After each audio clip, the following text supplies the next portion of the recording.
in Cam?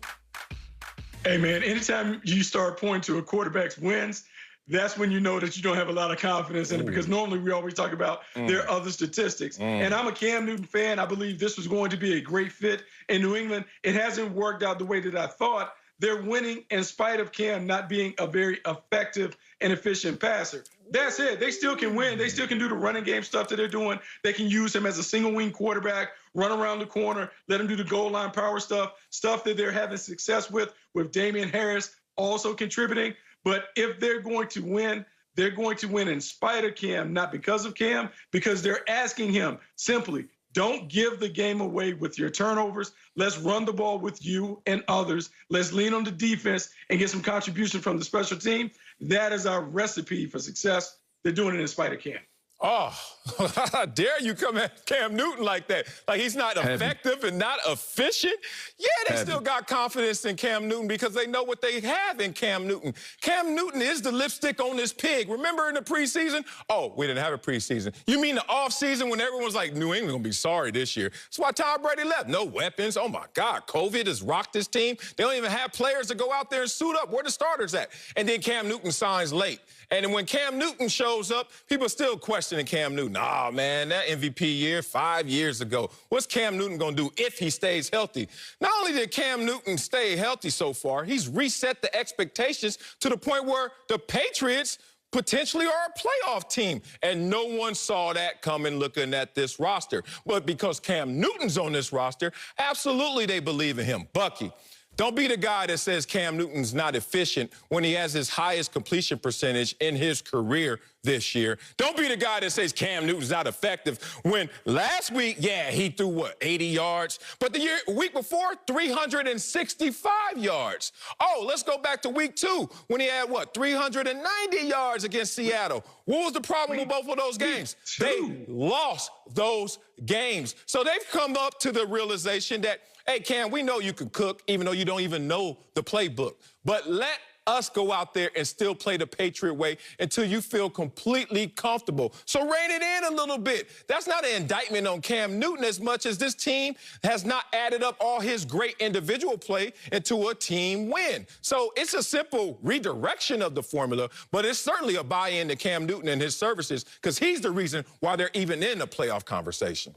Man, I love your way with words. I love the way that you put sentences together. You would be a very compelling guy in debate club, all of that other stuff. However, you don't believe that garbage that you just spit out. We've been on teams long enough to know that when we're working around quarterbacks, man, we're running the ball. We got quarterback powers. We're doing all this. We're standing in front of the meeting and saying, hey, special teams, we got to set up the team. We got field position. I need the punt returner to take it to the 40. All of these other things. Defense, scoop and score. Hey, pick up a pass and practice, run it back.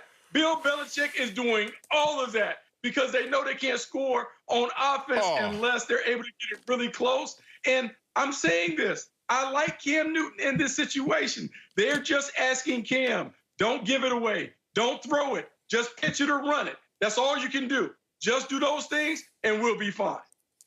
I guess I'm a homer again.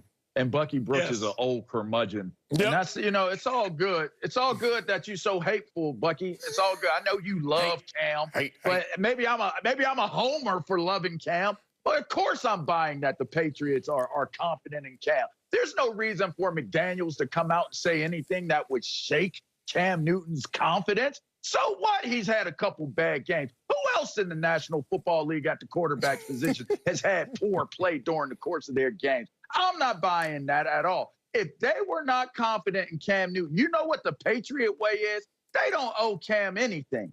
They're going to put somebody else in the lineup, and they're going to test it out. You know why? Because I mean, we can only go up from here anyway. If it's that bad as you're making it out to sound, just don't mess it up, Cam. Cam, don't go out there and lose the game for us, Cam. That is not Bill Belichick. That is not the Patriots way. That's not the way they're handling their business. Therefore, when I look at what Josh McDaniel is saying and them figuring out ways to win, that is what matters. That is the Patriot way, figuring out how to win. And you know who's at the helm? You know who's the leader of us all as a team figuring out how to win? It's Cam Newton. Interesting, man. Look, I'm not going to try and make it so altruistic. Like, Cam is just so unselfish. He doesn't care about his stats. He doesn't care about anything but winning. But Cam has accomplished everything else but the ultimate win, the ultimate championship, that therefore he's like, I've arrived here. I wasn't born here. We're all former players. We're all born trying to get ours. And then we're going to get ours as a collective after I get mine. But Cam's already got his. He's a former MVP. He's already been the man everywhere he goes. And he realizes I played in a Super Bowl, but I didn't win that same Super Bowl. So now I'm on the yellow brick road, as they tell me, to winning a Super Bowl. Why? Because I'm in New England. It's where the dynasty was created. It's where the culture is a winning culture. And Bill Belichick is the GOAT of all coaches. So now if Bill Belichick has been saying nothing but the praises of Cam Newton, and now you see it with Josh McDaniels, who are we to sit there and start to complain and start to say, oh, you know what, they're trying to win around Cam Newton, when they have seen stellar performances from Cam Newton, especially of late. This is a team that's 3-1 in this last 4. And remember, there was an interruption to Cam and his season because of COVID. Not only did it rock the team before the season, it rocked Cam Newton and the team during the season. No practice, and obviously he got off track, and then he's now found his way once again. But to say that they don't believe in Cam Newton, that's absurd, because I think that Bill Belichick knows what he would have as an alternative without Cam Newton. Did you not watch that game? Kansas City, New England, when they landed on that day? Jarrett Stidham and them boys going out there, Brian Hoyer. Belichick knows he better love him some Cam Newton. Now let's move on to another quarterback in Baker Mayfield. His Browns 8-3 after winning their 3rd straight game Sunday. And Cleveland is currently the 5th seed in the AFC playoff standings. But there are still questions with their quarterback. Baker has been inconsistent this year, throwing 2 touchdown passes Sunday, but also missing wide open receivers. So, LeVar, can you now muster up all the love that gathers around any team and all the chemistry and tell us, can the Browns trust Baker Mayfield in the playoffs? Of course they can. If they make it to the playoffs, it's because Baker Mayfield being at the quarterback's position that they make it to the playoffs. So why not trust him? That's the reason? No, but that's good. It's good reasoning. It's sound reasoning. I mean, we got to make it to the playoffs to be in the playoffs, to trust them in the first place, right? So, of course, you can trust him in the playoffs. What, we're going to trust him to get us to the playoffs and then pull him out and trust somebody else to take us through with our running game? Here's what happens, right? Because I know Bucky's hating tail going to jump on here, and maybe you will too, Marcellus, and talk about how the running attack is the reason why this team is going to win. And that's what you have to trust. Okay, that's wonderful. You're in the AFC North, and you're 8-3. This man has been the most maligned winning quarterback this season and maybe for his career. I look at him, I have been one of his main detractors on this very show, on this very Speak for Yourself platform. I have hated on Baker Mayfield. I called him a little lap dog and not a yard dog. I said those things. But this team is 8-3, and right now they are in better position going to the playoffs than the Baltimore Ravens. Who would have ever thought that, people? And they are. So when I look at, the running attack, sure, you're going to have a running attack, and sure, you'll lean on that running attack.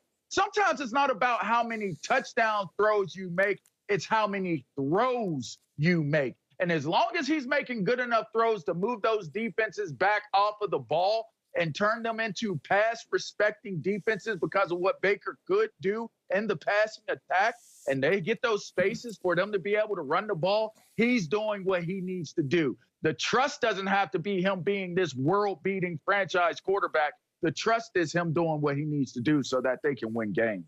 No, you said a lot, but you didn't say much, because you know that they don't trust no damn Baker Mayfield. They haven't trusted him all season. What are you talking about? This is a guy who's thrown 81 fewer passing attempts compared to last season. And that's not by coincidence. That's by design. We have to hide Baker Mayfield with this running game and with our defense, because Baker Mayfield has now fully evolved into a franchise quarterback. How is Baker Mayfield going to be something he's never been, which is a guy that you could say, go out there and win the football game by yourself as a franchise-looking quarterback. Baker Mayfield hasn't done that. I have nuggets galore on Baker Mayfield. Some of them are pretty damn damning. How about this? The Browns ranked 30th in pass offense. That's not good. And Baker Mayfield and the Browns are passing at the lowest rate in the entire NFL. That's not good. That shows you not only lack of trust, but a lack of production. 16 straight games under 300 passing yards. That's a full season, y'all. 25 straight games without back-to-back 250-yard passing games. Trust what? What the hell you talking about, LeVar? There's no trust in Baker Mayfield because they've never seen anything. Did he start last year? Yeah, he started. Did he start last year? Yeah, he did. What happened? Is he starting this year at 8-3? Yeah. You can throw out all those ratings and all those numbers and all that